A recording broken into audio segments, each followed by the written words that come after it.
Iron Orchids, Box Set 1. Ariel, Always Enough. Iron Orchids, Book 1. Written by Danielle Norman. Narrated by Stella Bloom and Jonathan Ash. I've never met a strong person with an easy past. Unknown. Ariel.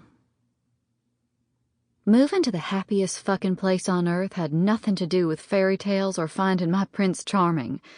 Thanks to my daddy, I no longer believed in magic or happily ever afters.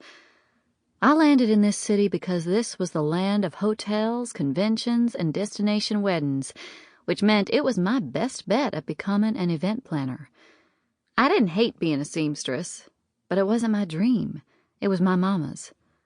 I never told her that I'd rather be on the other side, planning the events where people wore the fancy clothes, costumes, and uniforms.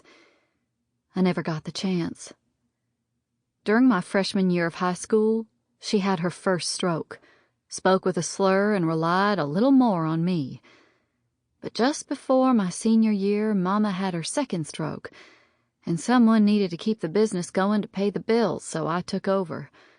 Because Daddy was long gone, he had no use for an invalid wife and no interest in raising a teenage daughter who hated him. I told myself repeatedly that Mama would have wanted me to follow my dream, even if it meant hers was gone, though I doubted that included buying a motorcycle. I brushed the wetness away, then strapped on my helmet and headed to my motorcycle. Ever since binge-watching Sons of Anarchy, I wanted to be badass.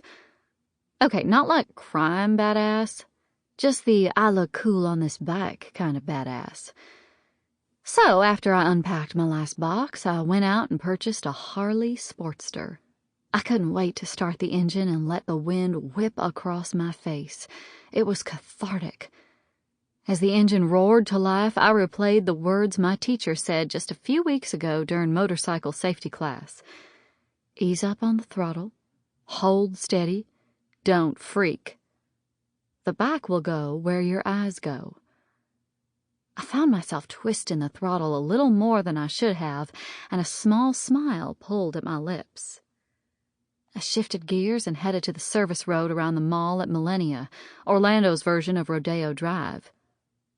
Since I lived in Metro Orlando, finding somewhere to practice riding wasn't easy. There were always constant road improvements or tourists who drove like idiots reversing. Sample complete. Ready to continue?